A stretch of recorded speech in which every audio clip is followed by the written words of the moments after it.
Welcome into the Rob Breaux Show. I am Rob Breaux, live here at the Lubbock Matadors block party with Dustin McCorkle. I really hope that music's not too loud in the background because we're definitely going to get shot on YouTube. Yeah. I mean, Didn't even think of that. I'm hearing the music through the noise cancellation, but it feels it's good. There needs to be some big energy today. Absolutely. We'll be live on Twitter for sure the whole time. If we get struck on YouTube, we'll figure it out later. Dustin, big game today. Out here at the Lubbock Matadors, Lubbock Cooper Pirates. You got about 2 hours to get out here. Tickets at the door, I'm sure. Yeah, you come to the door. Still time to go buy online. If you want to just skip the line at the gate, go to LubbockMatadors.com and go find the game, and we'll be set to go. So my audience might not be a complete Lubbock Matadors audience, but to explain to them what you've done this season, where you are, this isn't just a regular season appearance here. No, year 2 club, number 1 in the conference this year, 10-1 record, and now we're hosting the conference championship game today.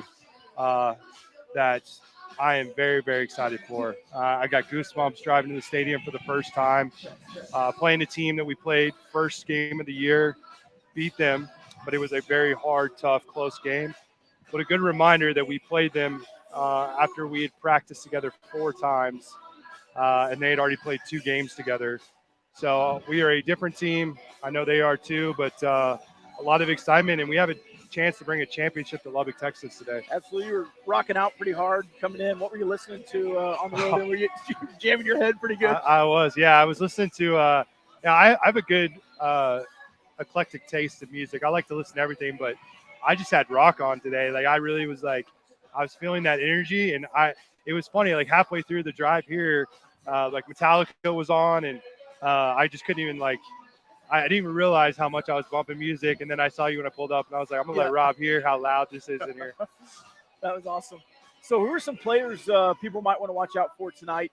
If you've never seen a Lubbock Matadors game, Mitar, Luke Jones, the crowd.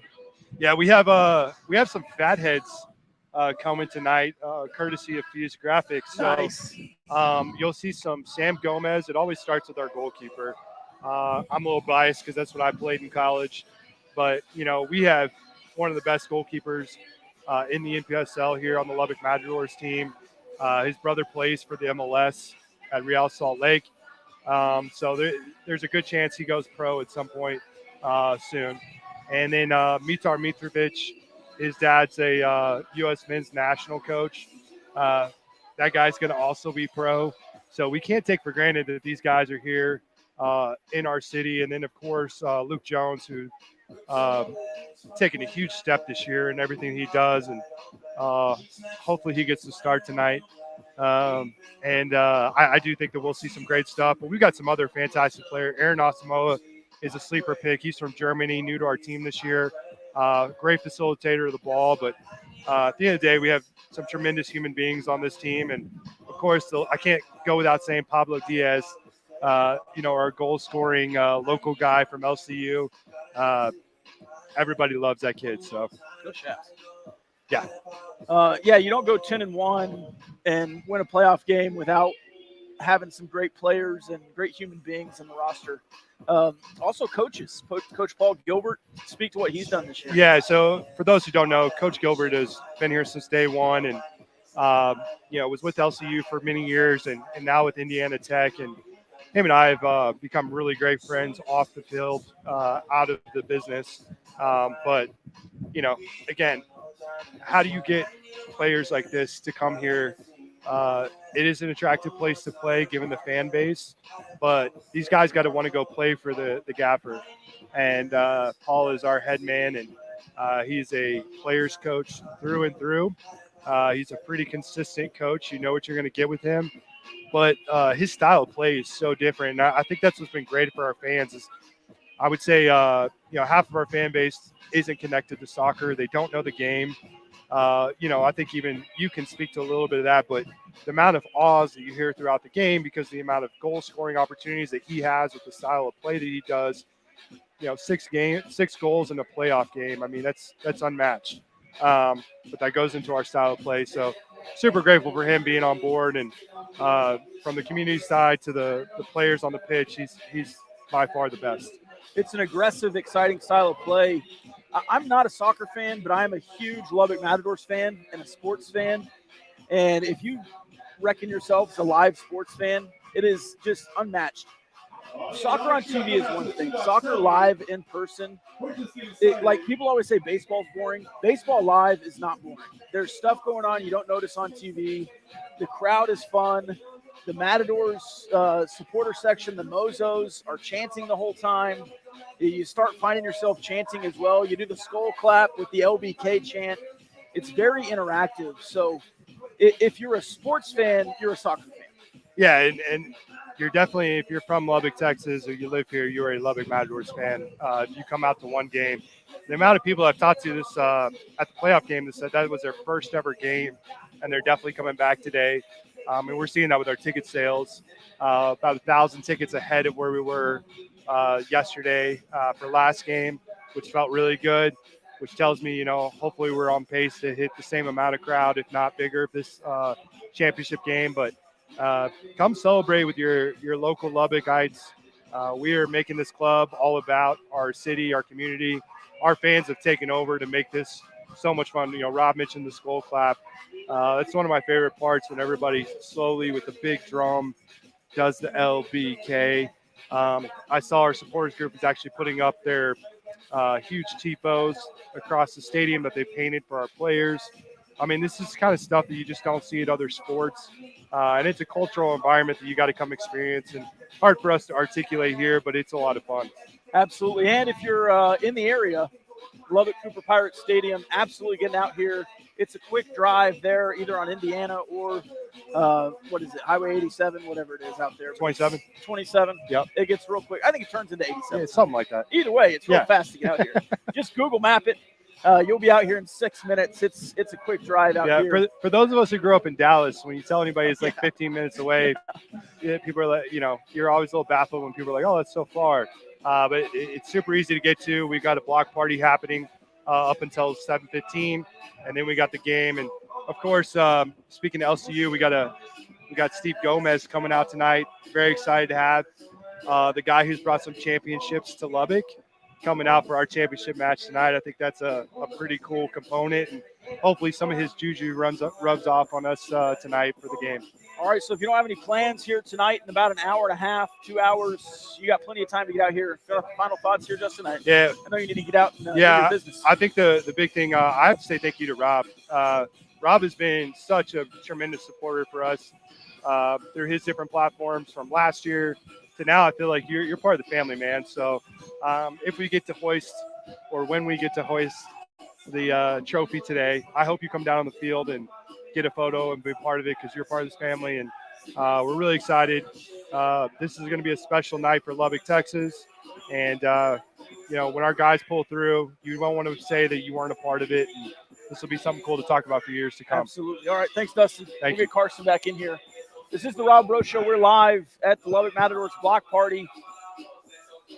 We are, yes, Ryan says, are we running the soccer version of the air raid, putting up that amount of goals? Yes, you've won games 7-1, 5-2, 6-0. Last week you've got six goal games deficit there. So you've got it on. It's been awesome. It's been a really, really fun ride here with the Lubbock Matadors. It's always fun coming out here. I've been to every game. Carson running the PA today. Yeah. So you'll be indoctrinated. Have you been to a game yet? I have not been to a Matadors game yet. First Matadors game, I'm running the show. Awesome. Yeah. So look for Carson's voice, or listen for Carson's voice when you get out here. But it's going to be a fun time. Hey, we have Texas Rangers to talk about too. Yeah. We had the All-Star break. Adolis Garcia, not a great home run derby experience, but moving on. He didn't move on, but moving on from the home run derby into the All-Star game, he had a couple of appearances, getting in there, doing his work. He had 5 starters.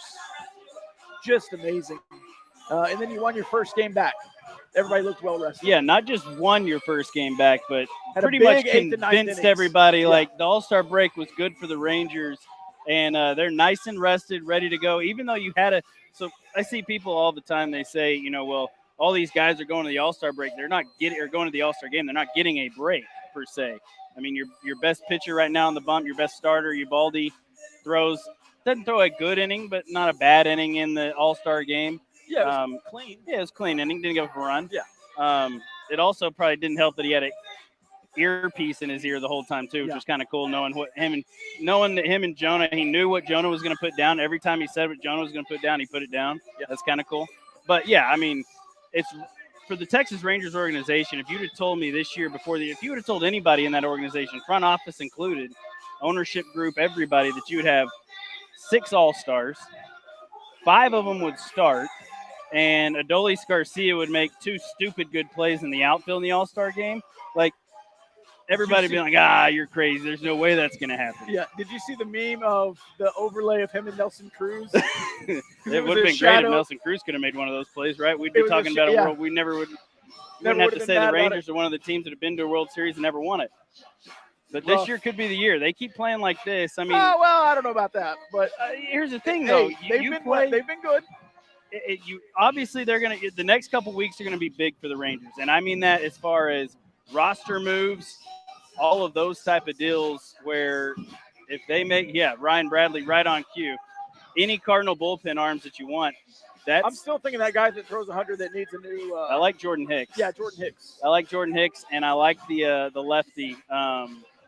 Starts with a G. Oh, yeah. Anyways, Geronimo or something like that. Anyway. Geronimo. I think is that it? It might be. Anyways, those 2 dudes are great trade commodities. I think you have to add to the bullpen. If not, try and add a starter to the back end of the rotation. Lineup-wise, if you do go after somebody, it's probably going to be an outfielder. Yeah. I mean, that left field spot. Or just a DH. Just a DH. I like the idea of – get rid of Garver. I like the idea of doing a trade with the Pirates where you get that young starter they have and Andrew McCutchen. And I know everyone says Andrew McCutchen is washed, but just let him DH. He's a veteran presence who has been a part of winning teams and can come in and just be another veteran. It's your pretty young team. I'm also not totally opposed to going to the Boston Red Sox and getting Justin Turner in a trade either. Big right-handed bat. He can fit in the middle of the order, probably pushes Josh down 1 to the 6 hole if he does, because he's probably hitting 5 after Adolis. DH him. I mean, you're going to DH him. Yeah, he's not going to play third or first or anywhere, but you're talking about a DH. You're talking about those kind of guys. I know Turner hadn't had that great of a season, but he's a big bat and has been in big moments. Big moments. I mean, you talk about it all the time. There's guys that have just been on, like a Justin Turner of the world, who's been on teams. Josh Donaldson has been that kind of guy. Can't stand the dude, and he has been terrible. Matt Carpenter, another one of those guys. He always is on winning teams. But you don't get to be that guy. And people are like, well, he's the worst one on the team. Yeah, but he's there. Yeah, he's there. And he's stuck around. And he's winning. And he's been there every time. Yeah. And teams that he goes to perform. You're not wrong. You look at the AL East. That's like the varsity league. They're all over 500. They're all really good. I mean, they're all good ball. Every single one of those clubs will be leading the AL Central. The 4th place Red Sox with a better record than. And you're 5 games up in the AL Central right now if you're the Boston Red Sox. And you're the best team in the AL Central is what, 1 game above 500? If I'm correct, going into the All-Star right break? Around there, yes. I'll have to look it up. But, I mean, it's one of those deals where that's kind of in the NBA, the best teams in the Western Conference and the Eastern Conference make the playoffs. Major League Baseball, I think, and they've talked about this lately, is taking away the divisions, like the West, the East, the Central, and just making it the American League, the National League, and the top however many teams, the top, 4 teams or 3 teams are right. Get a bye, and then the wild card teams. Taking away the divisions. They talk about that in the NBA too. I don't know. I think there's something to be said about winning your division. I do too. I mean, I agree, and you can still have divisions, but if the Twins are 46 and 46, they're at 500. The Guardians are 45 and 46. They're a half game back, and they're a game under 500. Yeah. The Red Sox are 49 and 44, and they're 9.5 back of the Tampa Bay Rays. And in fourth place in the East? Or And have in they moved fifth up? place in the Fifth East. place. Fifth. They're tied in wins with the Yankees, but 2 losses still behind. That's Amazing. insane to me. It's amazing. Like, you're talking about the Yankees and Red Sox, who won't make the playoffs probably, which is crazy in its own right. Yeah. When's the last time that's happened? One of them will make it. You think so? Yeah, I don't know. The Blue Jays will. You think do the what Blue they do. Jays will fall off? Maybe not fall off. I mean, they have Chapman, Bichette, Vladdy, obviously. They've got a pretty good roster. Yeah, they got a good roster. I mean, you got Biggio, all those young dudes, and they've got good arms. Good young arms, too. Great coaching staff. But you look at and they talked about this on all the All-Star game, broadcasts, whichever, MLB Network, ESPN, whatever you want to watch, Fox. Which team is the biggest surprise of the first half? Yeah. Some said the Rangers. Pretty big Some surprise. said Baltimore. Yeah. Baltimore is what they've done in the back end in their bullpen with all those young arms and power arms is stupid good. And then obviously the Adley Rutschmans of the world help big time. But those two teams right there. Those two teams right there are the shock of the season in my mind. And I think that the Orioles. I think Baltimore is the biggest surprise. Yeah, that's fair because they were so bad last year. They were so bad. Granted, the Rangers were they've been too. bad. Yeah, they've been But bad. they've been bad. And you've seen the Rangers kind of poke their head out Right. every once in a while. Couple or times at with least Jeff be, Bannister. At least be competitive. Yeah. You look back, it's been since, 2016 you made the playoffs? Yeah, with Bannister. Is it second 16? to last year? Yeah. I don't know. Maybe they have been worse than that. Yeah. I mean, they did have the 4th pick in the Major League draft. 3 years in Which, a row. here's the other thing. Good week for the Rangers, by the way, in the draft and the All-Star game. Being able to get Wyatt Langford, that's a dude who I didn't see any chance of him slipping to 4. Have you seen Love that they were able to get Wyatt Langford. Did you see the Even though I Mike hate Trout? Florida. Did you see the Mike Trout references? No. Some guy wrote an article and he was like, this found some scout that said he was the Mike Trout of college baseball. That's a little much. I don't know that he's the Mike Trout of college baseball. Obviously, Mike Trout never played college baseball. Right. But Wyatt Langford's really good. Yeah. Dylan Cruz was really good. Wyatt Langford is going to be in the big leagues in 2 years. I firmly believe that. That's what you have to get at this point because you're in your window, right? Yeah, they talk you're about in your championship windows. And that's why I'm so glad they were able to get a guy like Wyatt Langford, other than a guy like a Max Clark or Jenkins, someone who will translate earlier and is not going to be 18, 19, 20, 21 in the minor leagues. Wyatt Langford's already 21 years old. Right. By the time he's 23, I think he'll be in the big leagues. I don't think he'll be in single A long. I think he'll move to double A really quickly, kind of like Josh Young. If Josh wasn't hurt with COVID. Yeah, hurt and with COVID, Josh Young's in the big leagues last year, if not the year before last. Yeah, he's up in September in 21. Right. Yeah. Firmly all believe. of 22. And if Wyatt Langford doesn't get hurt and something crazy done and we don't have another pandemic, then I firmly believe that Wyatt Langford will be paying a big part of what this Rangers team is, and hopefully he does it before the arbitration period runs out on Adolis Garcia, on Josh Young, on Nathaniel Lowe, on all of these guys that you have under contract. Obviously, Corey Seager and Simeon aren't going anywhere anytime soon. They're locked in. Neither is Evaldi. Well, Evaldi's on, a 2-year deal? I think they'll re-up him after this year, after the year he's had.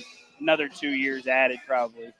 With a guy like that, though, it's so hard to tell because he had, it's kind of like Martin Perez. He was so good last year, gets a big contract, come back, and he hasn't been great this year. And I think a lot of that's dead arm, to be honest with you. Did you see Jack Leiter? Yes.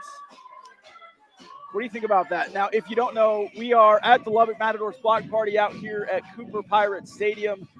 Game tonight at 7:30. Tickets at the door.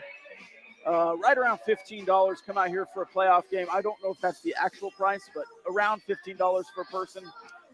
Trying to get 6,000 in the building tonight. Set an all-time attendance record. 3 straight games. 3rd straight time. Yeah. 3 straight. You've already had 3 in a row. So you're trying to get a 4th record in a row. What are we looking at for total goals tonight? This is from the Sharp Angle Syndicate. The last time these two teams played was 2-1 in the first match of the season. More goals tonight. I think so. More goals tonight. Plus, you look at the Matadors and the way they've been playing, so much more aggressive in the last few games, last few matches. And Coach Gilbert talked about that on his coach's show yesterday, was how aggressive they've been playing. And so did Luke Jones. And Luke talked about how the strikers are just feeling it. It's kind of like one of those deals where, you're in a really, like Josh Young in the month of May or June, whenever it was. It was May. Yeah, just feeling it. Like, those guys are feeling it now. There's a lot to be said about playing your best at the right time. And I think they're doing that. I think the Matadors put in 5 tonight. That would be a lot. I like it. I go big. Brownsville's a good team. Yeah, Brownsville's a good team. I would think maybe like a 4-2, 3-2 tight game here. As long as the Matadors are on top. If you give me 3.5, I would take the over total goals. I just want to say goal a lot tonight on the PA. A nice 5-4. Yeah. Just wild game. Just a bunch of goals. That would be awesome. And then maybe go the Spanish soccer PA guy. No. Yeah. If you do that, that would be pretty amazing. I don't know that you will, but you don't think I have the stones? Do you have a goal call in mind? Well, the guy that does it normally does do the goal. Yeah, that's what I've been told. So I think I have to uphold that, right? Like you can't not do it. You got to do something. Nobody can see me up there, so I don't really care, to be honest. All right, so moving on from I was going to talk about Jack Leiter. Yeah, Jack. So they shut down Jack Leiter, but they didn't shut him down. It's not physical. They are just allowing him to take a break to work on mechanics. Smart. Is that worrisome? Does he have the yips? Is this a mental thing? No, I think it's more of a sustainability thing as far as his mechanics go, because his mechanics, he's so, and this is not a technical term at all, but so whippy with his elbow, with his shoulder, and he's already had Tommy John once. Yeah. And he's just come off of it. This is his first full year off of it. And so it's one of those deals where you got Jack Leiter, who is like Jacob deGrom coming up, like 2.0, right? In my mind, they're the same person. Like, you watch Jack Leiter pitch, you watch Jacob deGrom pitch. I think Jack Leiter can have that kind of career that Jacob deGrom has had. High praise. They want Jack Leiter to have that career Jacob deGrom has. So they're wanting him to sustain his ability to be that guy for a very long period of time. I think that has more to do with it than the yips, not throwing enough strikes, all of those things combined. Because let's be blunt, they ruined a pick. They wasted a pick on Jack Leiter's college teammate, and just there's no way. I don't know about wasted. Kumar Rocker's coming back. You think he's toast? No, he's done. Toast? He won't be in the big league. If he is in the big leagues, it'll be a bullpen arm? A bullpen arm, and on a team that's not very good. Like, so that's just how it works. He's had 2 Tommy John surgeries in 2 years. Like, fair. I've had it once. I never want to go through it. I can't imagine going through it twice in back-to-back years almost, and having to deal with that and throwing as hard as he did. Like, you don't come back after 2 and throw 98. You just don't do it. And he already lost a lot of movement across the plate. Yeah, lost a lot of velocity. So you'll probably see him come back with a drop-down arm slot, maybe 3/4 is what a lot of guys go to when they start losing velocity. For an inning, though. Yeah, that's what I mean. He might end up being a guy that throws an inning, but he's never going to be a frontline starter like a number 5 overall pick. I thought when they drafted him, or at least in that first year or the first couple of months there in the minors, he was destined to be called up to be a bullpen arm this year. Obviously with the Tommy John, but you think about it, he's already played a year of professional ball because he bet on himself and didn't get drafted or ignored him and couldn't go back to Vanderbilt. He got drafted, but didn't care. The Mets drafted him 13th overall. They didn't pay him enough money on signing. So I was like, I'll go play in the independent ball. Played for the New Jersey Rascals or something like that, and threw really well. I think he threw a no-hitter that year in the Indies. Threw well enough to get drafted 5th overall. 5th overall by the Rangers. And, the storyline's really cool. If he would have been able to stay healthy, him and Jack Leiter being together in a starting rotation would have been really cool.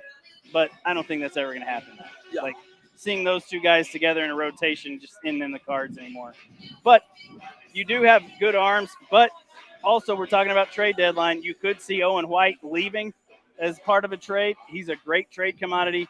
You could see Acuna leaving as part of a trade commodity. I know a lot of fans are excited because of the last name. I don't think he's going to be as good as Ronald. Yeah. I don't You think also he's have going the to be younger a perennial Vladdy. MVP. Yeah, you do have the younger Vladdy. He's not Vladdy. He's a Guerrero. No, he's Guerrero. His youngest son. Yeah. But, yeah, I mean, it's going to be exciting to see what they do in the trade deadline, what pieces they do give up. I'm okay with moving Mitch Garver. I'm okay with getting rid of Jankowski if you have to. I am not. I'd be more willing to get quarter rid of. You're not what? I'm not a prospect. No, quarter. not whenever you're trying to win now. I want Evan Carter. Yeah. Just say. Yeah. But he's the only one. Only one you care. Like Well, he's Wyatt on your Langford, no you just trade drafted list. him. Well, you're not getting rid of Wyatt Langford. Anyone else? Literally anyone else? I'm fine with getting out. Even Jack Leiter, I'm good with too. I don't want to be so aggressive this year because I do think you have a 2 to 3 year window that you're not trying to win this year. So here's my thing too: is you look at the Tampa Bay Rays year over year, they don't do the whole trade for a big name at the trade deadline thing. I don't want to chase. Right, and the Rays developed the Rangers to be good early in the 2000s. 540. I know, but do you need to go? Yeah. Okay. Yep. All right. In the early 2000s, the Rangers were good because they developed their farm system. Elvis Andrus, Nelson Cruz, Ian Kinsler came up through the farm systems. All those guys were farm hand guys. You had Neftali Feliz that came up through the farm system. Derek Holland was another guy, and so you developed your farm system. And you got good from that. C.J. Wilson. He was good for a couple of years. Hey, he was a hometown guy. And then you went out and you made some big moves for the Cliff Lees, those kind of guys. It made you better, but you got rid of a lot of young talent. And when that young talent would have been of the age to be good, you saw them in all the other teams that you traded guys to, but you were not good. So it's kind of the give and take. Where do you want to be? Do you want to go for it? And you got 3 years to do it in my mind. 3 years, 4-year window. So all right, that's all I got. You need to get over to the. Yeah, I need to get over to get my stuff set up. So, do you want to come on? All right. Yeah. I'll bring your equipment over to you. Okay. All right, we're continuing here. This is the Lubbock Matadors block party here in what? There you go. Here with the Mozos president, Ryan Shelburne. Ryan, how you doing? I'm doing great. How are you, brother? Yeah, doing good. What are the Mozos? The Mozos are the independent supporters group of the Lubbock Matadors. So we are here to bring the atmosphere, bring the noise, and a lot of the people in our group have experience in other supporters groups. So I learned the game in the North End in Portland.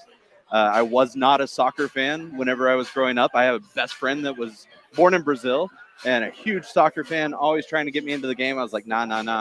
And then I'm with 2,000 of my closest friends in the North End of Portland, and just double fisting beers and screaming for 90 minutes. And I'm like, okay, I think I might be able to get into this. This is fun. The first game I came to, the Mozos with the drums and everything, it's a pretty small outfit. The very first game, maybe 10 Sure. of you. And you had the chant for the first couple of times, like, all right, so they're going to go about 10 minutes and then quiet down for a while. No, it really is 90 minutes of chanting. You never stop, and I love it. We don't stop. And there were 3 of us that started it, and we had that sort of experience whenever we were watching soccer before. Like that's what we know. Whenever we go to a soccer match, we're in a supporters group. We're chanting for 90 minutes. We're not stopping. Like we are bringing the atmosphere, bringing the noise for our boys every minute that they are on the pitch, and that's what we're here for. Do you have a favorite chant? Man, they're all my favorites. I just love the fact that we make noise the whole game. Like in terms of a favorite chant, no, I just love that we have a repertoire of chants that we can keep the energy moving, that we can keep moving to the next chant and keep that going, so it doesn't get stale, it doesn't get old, right? And so we have, I think, 24 of them or so that we have on our list. You've been adding this year too. And we're making sure that we got chants for actual players. We're making sure that we've got chants for coach. We're making sure that it's that people are aware of. These are actual people on the field. These are actual people that are here. They're not just a number. They're not just a just somebody that's in Lubbock for a little bit. These boys are playing for something. Let's make them know that we recognize that. And so we're trying to recognize that with the chant. I talked to Luke Jones yesterday. Sure, I did. I saw that. The coach's show. Yeah. Yeah. Did you know the what was it? The Bolton Wanderers. No, He had I'm a aware of Bolton the Wanderers. Wonders. I wasn't aware of the chant that he was saying, but we had some people in our group on our Discord that jumped in and said, hey, here's the chant. Here's what we need to do. Like, as soon as that went up, people were already talking about it in our group, making sure that we had that ready. Whether it's not ready, it might not be ready tonight, but it's in the repertoire for next year at least. Cool. So that's awesome. And you have guys from year to year, the Mozos from year to year. Is that an acronym or is it just something else? So the Mozos. So actually this week in Pamplona, you have the Running of the Bulls, the San Fermin Festival. So it ended yesterday, but they started on the 7th, and that's actually where we got our name. So that's why I'm dressed like this. It's got the all white with the scarf and everything. We're the Mozos. That's what they call the people that run through the streets with the bulls. Okay. But it's got a double meaning too. So it also means servant. And so we want to be community service oriented. This team is all about community, and we want to make sure that we have that involved as well in our group. And so it's got this double meaning that we're the Lubbock Matadors. You got the Mozos running through the streets with the bulls, taking them to the stadium. Like it's got all of this meaning, but then you got the servant side of it as well. We want to make sure that we're a part of that too. So if somebody wants to be in the Mozos tonight, can they just come sit with you? Absolutely. All the way to the top. That's it. There's no sign up sheet. There's no sign up sheet. There's no you don't nothing. have to ask. Nope. Just sit right in the middle. Just come. You don't sit. Right. Come stand. Yes. You come stand with us, and you sing with us, and you're a Mozo. Cool. So, all right. Any final thoughts to the fans out here? We'll probably wrap it up pretty soon, but hey, you know what? This night is special. You threw out the statistics that I put up on Twitter the other day. I don't think that Lubbock understands what this actually means for this community. But there are people in this community that are soccer fans through and through. The boys have always tried to tell me, they're like, thank you so much for the support. I'm like, no. I was like, there are people in this community that want to support soccer. And we have an excellent product on the pitch. But that's secondary to what these boys do in our community. My daughter went to the soccer camp.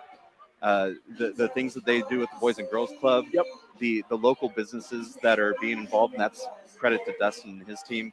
I mean, it is really, truly a special place and a special time for soccer in Lubbock.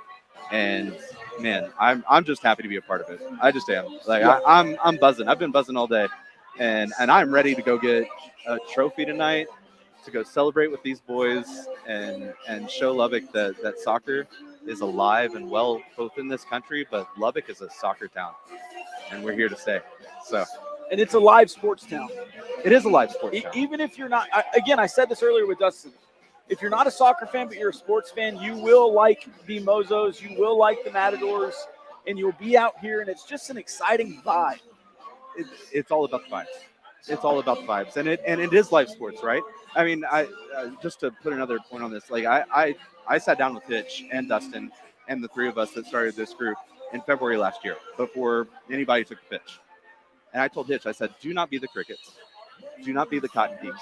Don't come here and play for 3 years and then leave. Yeah. And he assured me that they would not. He assured me that they were going to invest in this community, that they were going to invest in this sport in this town. And we've seen that time and time again. And so if you want live sports that are going to be around, I mean, Texas Tech is great, and all credit to all the fans of Texas Tech, but we have an amateur professional soccer team here that needs your support, wants your support. So come out, come to the games, and it's not going to be boring. Yeah, I can promise you that. Absolutely. That's our job.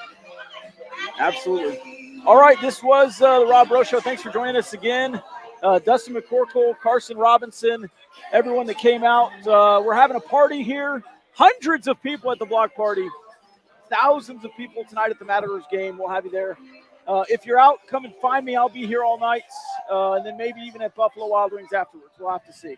All right, this was the Rob Breaux Show on YouTube, Twitter, Twitch, whatever it is. We'll see you again. We'll have Shayon Jayaraja tomorrow night on the Gambling Gauchos to talk a little Baylor. We'll see you then.